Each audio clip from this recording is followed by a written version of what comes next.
मानसवाणी classes में आप सभी का स्वागत है। आज हम आपको क्लास 12th का चैप्टर नंबर 2 जो एक्सरसाइज 2.1 का है प्रतिलोम त्रिकोणमितीय फलन, इसके बारे में आज पढ़ाया जाएगा आपको। सबसे पहले आपको ये जानना ज़रूरी है, जैसे ये देखिए दिखाया गया प्रथम चतुर्थांश, ये द्वितीय चतुर्थांश, ये तृतीय है, ये चतुर्थ है। प्रथम चतुर्थांश में ऑल पॉजिटिव होता है, इसमें 6 अनुपात त्रिकोणमिति का 6 अनुपात पॉजिटिव होते हैं।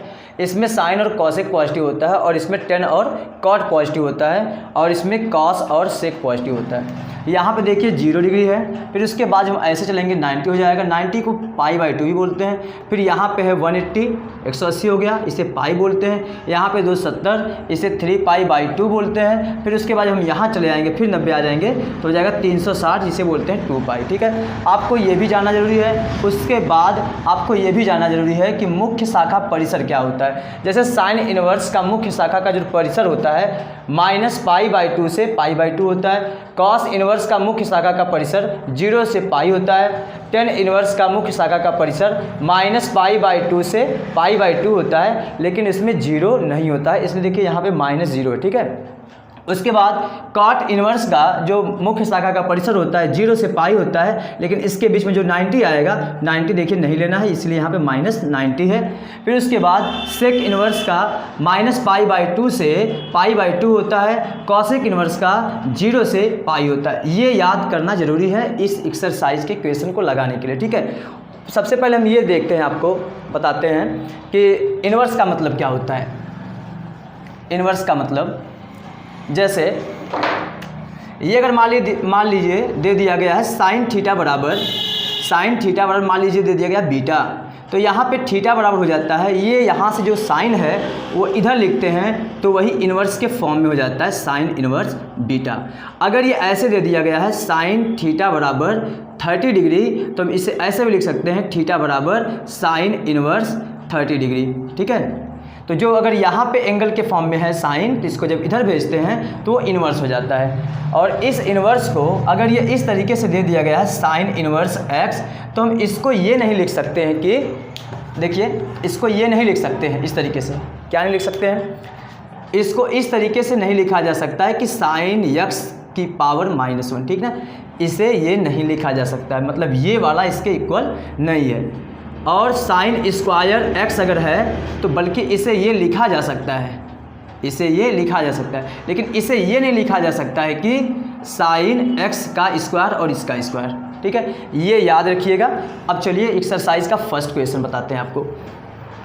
एक्सरसाइज का फर्स्ट क्वेश्चन है, देखिए निम्नलिखित के मुख्य मानों को ज्ञात कीजिए। सबसे पहले फर्स्ट क्वेश्चन दिया गया है साइन इनवर्स -1/2, साइन इनवर्स -1/2। सबसे पहले हम इसे मान लेंगे कि माना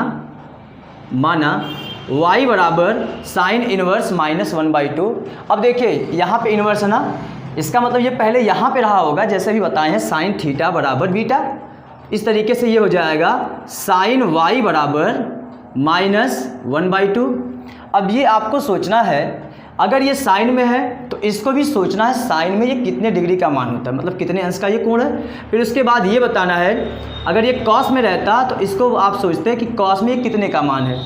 अब ये देखिए, अगर साइन y से लिखेंगे और इसे सोचेंगे तो ये साइन कितने अंश का मान है, ये साइन 30 अंश का मान है। पहले ऐसे लिख के ये माइनस बाहर लिखेंगे, यहाँ पे ये हो गया साइन 30। साइन 30 का मतलब π/6, साइन 30 का मतलब π/6। देखिए पाई का मतलब होता है 180, इसे याद रखिएगा। जब 180 में 60 से भाग देंगे तो 30 आएगा ना, तो ये ऐसे लिख सकते हैं। अब ये माइनस अंदर भेज देंगे, क्योंकि साइन के लिए भेज सकते हैं ये ऐसे, तो ये हो गया साइन और ये अंदर चला गया तो -π/6।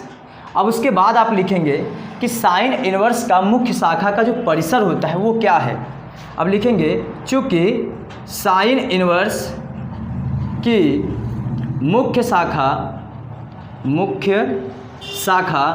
का परिसर, मुख्य शाखा का परिसर क्या होता है, -π/2 से, देखिए π/2 ये होता है। इसलिए अब आप यहाँ पे देखिए π/6 जो है क्या हमारे इसके रेंज में है। अगर इसके रेंज में है तब यही एंगल लिखेंगे, अगर इसके रेंज से बाहर है तब इसको बदलना पड़ेगा, फिर हमको सोचना पड़ेगा कि ये -1/2 साइन में कितने अंश का मान है, ठीक ना। लेकिन ये जो यहाँ पे मिला है -π/6 ये इसके बीच में ही मिलेगा, ठीक है। इसलिए अब यहाँ पे आप लिखेंगे साइन इनवर्स की मुख्य शाखा का परिसर ये है, अतः साइन y जो ये दिया है साइन -π/6, तो यहाँ से y का मान हो जाएगा -π/6। y का मतलब आप क्या माने हैं y ये ना, तो यहाँ पे आप लिख देंगे अगली बार, देखिए इसको हटा देते हैं। उसके बाद आप लिखेंगे यहाँ से कि अतः साइन इनवर्स -1/2 इक्वल क्या हो जाएगा -π/6, -π/6। अब आपको दूसरा क्वेश्चन सॉल्व कराते हैं। दूसरा क्वेश्चन है cos इनवर्स √3/2। इसे भी वैसे मान के लगाएंगे, माना y बराबर, देखिए या तो आप y बराबर मानिए या तो x बराबर, x y z कुछ ही मान सकते हैं। y बराबर cos इनवर्स √3/2। अब यहाँ से ये इधर करेंगे तो ये हो जाएगा cos y बराबर √3/2। अब ये सोचेंगे किसमें, कॉस में सोचेंगे, क्योंकि यहाँ पे कॉस में है ना ये, तो इसे भी कॉस में बदलेंगे।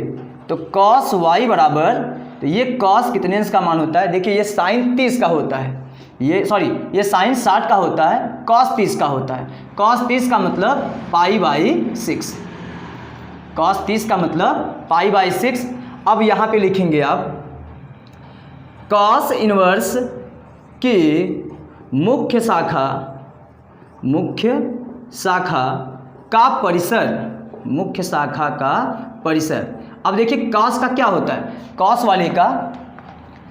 वाले का लिखिए आप,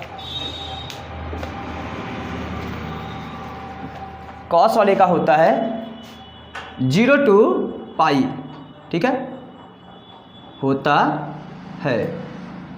अब यहाँ से 0 to π का मतलब 0 और 180 के बीच में लेना, ठीक ना। अच्छा, ये इसका मतलब भी कुछ होता है, जैसे अगर ये ऐसे दे दिया तो उसका अर्थ अलग है, अगर ऐसे दे दिया तो इसका अर्थ अलग है। इसका मतलब ये होता है, अगर बड़ा कोष्टक लगा है तो आपको 0 भी लेना है, 180 भी लेना है और उसके बीच का भी लेना है, लेकिन अगर ऐसे कर दिया तो उसको छोड़ देते हैं, ठीक है। अब यहाँ देखिए जो y का मान लेना है 0, मतलब cos इनवर्स के लिए जो इसका मुख्य शाखा का परिसर है 0 और π है ना, इसके बीच में लेना, मतलब ये भी हम ले सकते हैं। तो बताइए π/6 इसके बीच में मिलेगा ना, इसका मतलब यहाँ पे जो cos इनवर्स का होगा, cos y बराबर ये दिया है, तो यहाँ पे जो y का मान हो जाएगा सीधा π/6 होगा, क्योंकि ये वैल्यू हमारा cos इनवर्स के मुख्य शाखा के परिसर के बीच में है, इसलिए y बराबर ये। अब लिखेंगे अतः cos inverse y, cos inverse ये क्या है, क्योंकि y के जगह पे ये लिख सकते हैं ना, तो y के जगह पे देखिए वही लिख रहे हैं √3/2 बराबर π/6। ये हो गया आंसर।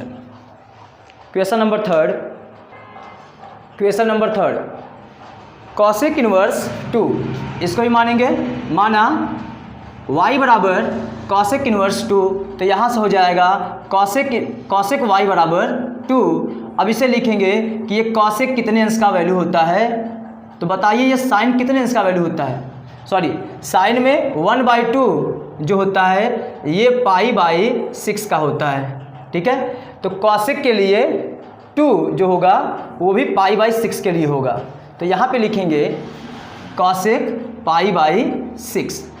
अब फिर वही जैसे वहाँ पे लिखा जा रहा था साइन इनवर्स का मुख्य शाखा का परिसर, वैसे यहाँ पे लिखेंगे कॉसेक इनवर्स की मुख्य शाखा का परिसर, मुख्य शाखा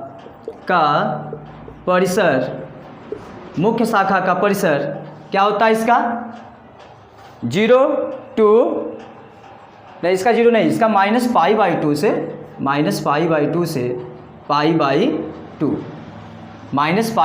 से π/2 और 0 इसमें से निकाल देंगे, माइनस यहाँ से 0 निकाल देंगे, मतलब इसमें 0 नहीं रहता है।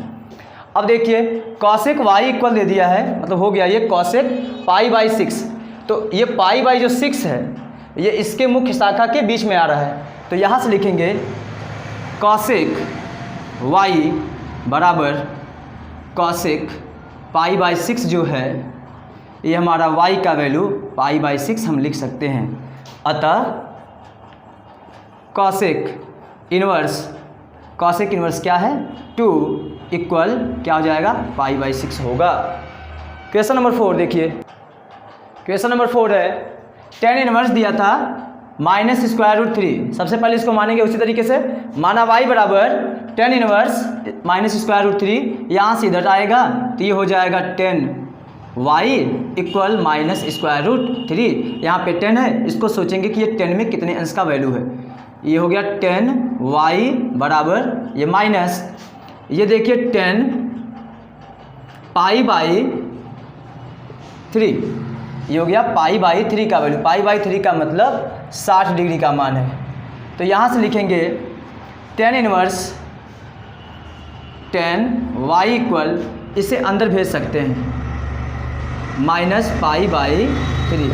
ये अंदर यहाँ भेज सकते हैं, सिर्फ कॉस और सेक में नहीं भेज सकते। और अगर यहाँ पे कोई भी रहेगा, 10 रहे, साइन रहे, कॉसेक रहे, कुछ भी रहे, इसको माइनस को अंदर भेज सकते हैं। यहाँ पे 10y इक्वल हो गया 10 -पाई/3। अब यहाँ पे लिखेंगे 10 इन्वर्स की मुख्य शाखा का परिसर।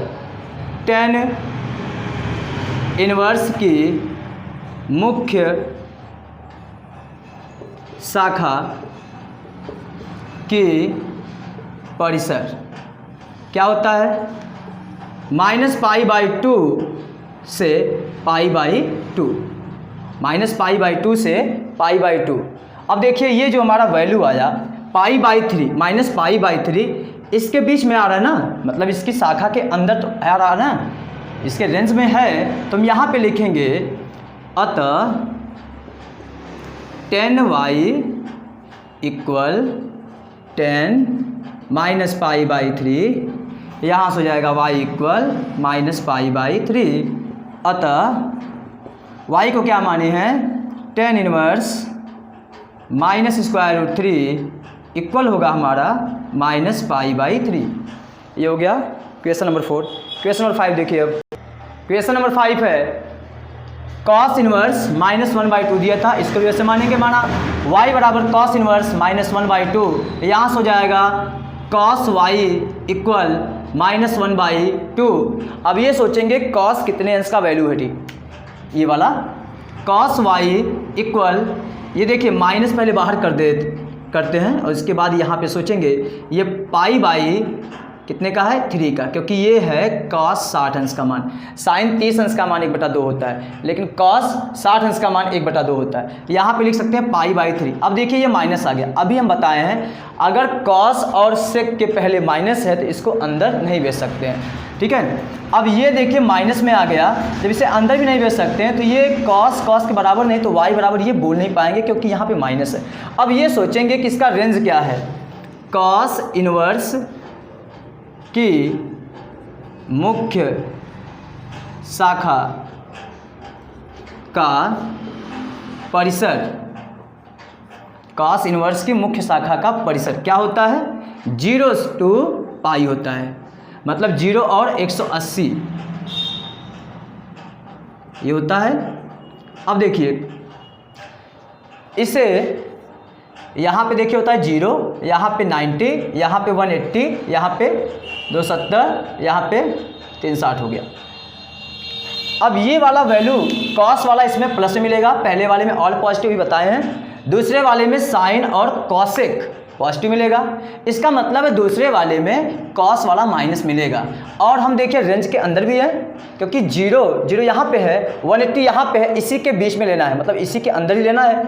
तो कॉस वाला माइनस किस में मिलेगा, इसी वाले में, दूसरे वाले में।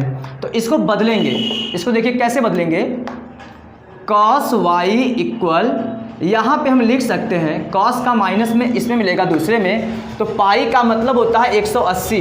180 में से आप अगर वो कोण घटाएंगे तो माइनस मिलेगा, तो यहाँ पे आप लिख सकते हैं कॉस पाई - पाई/3। जब 180 में से अगर घटाया जाएगा तभी ना दूसरे में आएगा, तो इसीलिए पाई माइनस किए हैं। अगर आप इसमें प्लस कर देते तो तीसरे में पहुंच जाएंगे, जबकि ये रेंज के बाहर चला जाएगा, क्योंकि हमको रेंज के अंदर भी रहना है, 0 और पाई के अंदर भी रहना है, और ये माइनस हटाना भी है। तो इसको हम इस तरीके से लिख सकते हैं। तो देखिए हो जाएगा ये cos y बराबर cos, इसको अगर सॉल्व करेंगे एलसीएम लेके तो हो जाएगा 2 पाई बाई 3, ठीक है। तो y इक्वल हो गया 2 पाई बाई 3। अतः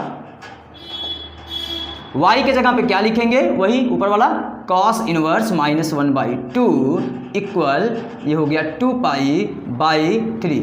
ये हो गया इसका आंसर। अब क्वेश्चन नंबर 6 देखिए। क्वेश्चन नंबर 6 है tan इनवर्स -1 दिया था, वैसे भी इसको मानेंगे उसी तरीके से। माना y बराबर tan इनवर्स -1, तो यहाँ से इधर चला आएगा, तो tan y इक्वल हो जाएगा -1 के।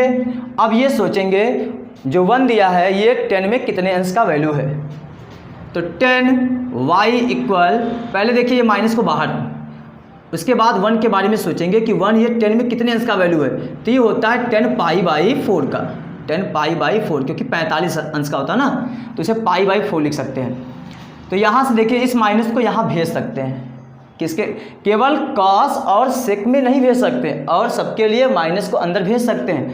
तो यहाँ पर हो जाएगा tan y इक्वल 10, ये माइनस पाई बाई 4। जब हम इसको अंदर भेज सकते हैं तो 10 वाला 10 के बराबर, ऐसे आप समझिए कि ये कट गया, लेकिन जबकि यहाँ से इधर जाता है tan इनवर्स हो जाता है, उसके बाद हम कोण के बराबर बोलते हैं, तो यहाँ से y बराबर मिल जाएगा ये। तो पहले वो दिखाएंगे क्या हम रेंज के अंदर हैं कि बाहर है, पहले वो लिख लेंगे। tan इनवर्स की मुख्य शाखा, सॉरी एक मिनट, tan इनवर्स की मुख्य शाखा का परिसर -π/2 टू π/2 होता है, इसलिए देखिए ये -π/4 जो है इसके रेंज के अंदर है, तो यहाँ से हो जाएगा tan y। अतः tan y इक्वल जो ये दिया है 10 -π/4, तो यहाँ से हो जाएगा y इक्वल -π/4। y का वैल्यू क्या है, tan इनवर्स -1, और ये इक्वल हो जाएगा -π/4 के। ये हो गया इसका आंसर। क्वेश्चन नंबर 7 देखिए। माना y इक्वल sec इनवर्स 2/√3 दिया है, यहाँ से लिखेंगे sec y इक्वल 2/√3।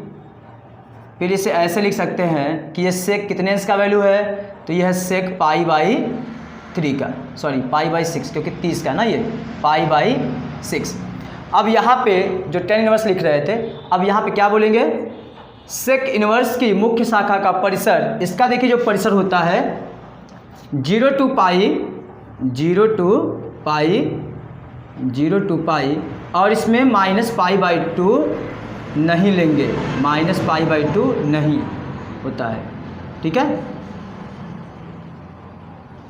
अब ऐसे ही यहाँ पे लिखेंगे, अतः sec y इक्वल sec π/6, तो y इक्वल हो जाएगा, ये जो π/6 है इसके रेंज के अंदर है, तो यहाँ हो जाएगा y इक्वल π/6। अतः y के जगह पे लिखेंगे sec इनवर्स 2/√3 इक्वल π/6। अब इसमें का और जो भी क्वेश्चन बच गया है उसको नेक्स्ट वीडियो में आपको बताया जाएगा।